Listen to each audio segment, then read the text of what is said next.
Police के द्वारा स्पष्ट मैसेज है कि अपराधी तत्व और अपराध के पीछे भागने वाले जो नवयुवक हैं वो सचेत रहें। अगर आप मुजरिम हैं या मुजरिम बनने की कोशिश कर रहे हैं या मुजरिमाना हरकत हैं तो बाज आ जाए, क्योंकि पुपरी पुलिस और नानपुर पुलिस पूरी तरीके से तैयार है, मुस्तैद है आपको पकड़कर जेल भेजने के लिए। जी हाँ, इसी कड़ी में आज हम पहुंचे हैं। आप मेरे ठीक पीछे देख सकते हैं डीएसपी विनोद कुमार जी का चैम्बर है और वहीं पहुंचे हैं क्योंकि सर डीएसपी विनोद कुमार जी आज 2 केस का खुलासा कर रहे हैं। आइए आपको हम सीधे लिए चलते हैं, डीएसपी विनोद कुमार जी से बात करते हैं और कौन कौन सा केस है और किन किन मुजरिमों को पकड़ के जेल भेजा गया है। लेकिन जैसा कि जानकारी मिली है कि नानपुर थाना क्षेत्र में एक हत्या हुई थी इससे पहले और उसके मुजरिम को पकड़ा गया है और वहीं कुछ बाइक चोरों को यानी कि पुपरी थाना क्षेत्र के अंतर्गत कुछ बाइक चोरों को पकड़ के जेल भेजा गया है और इन दोनों केस का जो है खुलासा आज डीएसपी विनोद कुमार जी करने वाले हैं। अब आइए सीधा हम आपको लिए चलते हैं और डीएसपी विनोद कुमार जी से बात करते हैं और इस केस के मुतालिक मज़ीद मालूमात फराहम करने की कोशिश करते हैं। बाकी हर छोटी बड़ी खबर के लिए आप देखते रहें उर्दू न्यूज़ बिहार। हमारे फेसबुक पेज को फॉलो कर लें, यूट्यूब चैनल को सब्सक्राइब कर लें ताकि ज़मीन से जुड़ी हुई हर खबर आप तक सबसे पहले पहुंचती रहे। वीडियो को शेयर ज़रूर कर दें। आज के प्रेस वार्ता में मुख्य रूप से 357/22/7/8/22 को नानपुर थाना में एक हत्या की केस की गई थी, जो मुहर्रम के अवसर पर एक व्यक्ति की हत्या की गई थी, जिसमें उसके सिलसिले में 4 अपराधी के ऊपर शू किया गया था, जिसमें 3 की पूर्व में ही गिरफ्तारी कर सुनिश्चित हो चुकी थी।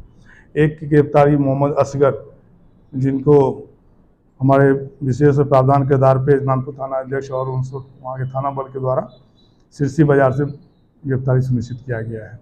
मामला क्या है? ये मामला हत्या के संबंधित है। हत्या का आरोपी है। हाँ, हत्या का आरोपी है, जिसमें एक मात्र यही बचा हुआ था जिसकी गिरफ्तारी भी हो चुकी है। और दूसरा कौन सा केस? दूसरा, आए दिन सूचना प्राप्त हो रही थी कि पुपरी बाजार में जो चोरी की घटना होती है, मोटरसाइकिल चोरी की घटना, उसके लिए विशेष छापेमारी की गई थी। एसएसओ पुपरी, प्रोफेसर IPS दीक्षा मैम और एसडीपीओ पुपरी, थाना अध्यक्ष राम विनय, राजकुमार गौतम, आलोक PSI, इन लोगों के द्वारा विशेष सूचना के प्राप्त करके ये बाजार में पता चला था कि राहुल सैनी और सोमन कुमार, इन दोनों के ऊपर के घर पे छापामारी की गई थी, जिसमें इन दोनों की गिरफ्तारी सुनिश्चित की गई। इनके यहाँ से HF डीलक्स मोटरसाइकिल, दूसरा हीरो स्प्लेंडर मोटरसाइकिल और तीसरा अपाचे, जिसका रजिस्ट्रेशन नंबर और चेसिस नंबर दोनों अस्पष्ट है।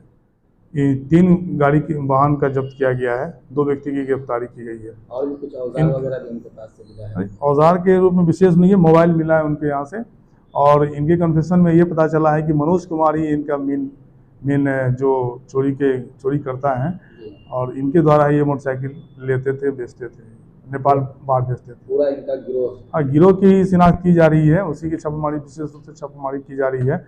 मनोज कुमार के ऊपर भी कल रात में सभी संयुक्त टीम के द्वारा की गई थी छापेमारी, किंतु मनोज कुमार फरार पाए गए। लगातार छापेमारी जारी है उनकी समस्या।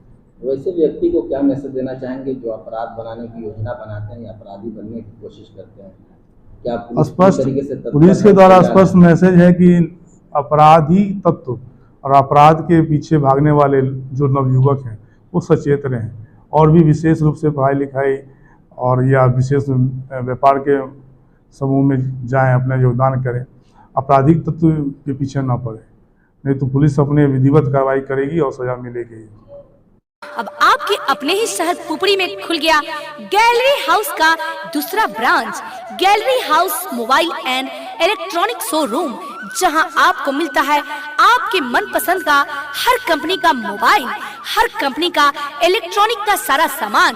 जी हाँ, Bajaj finance, TVS finance, home credit, पेनलैब, DMI कंपनी की तरफ से आपको मिलता है मात्र 0% ब्याज दर पर आसान किस्तों के साथ मोबाइल और इलेक्ट्रॉनिक का सारा सामान।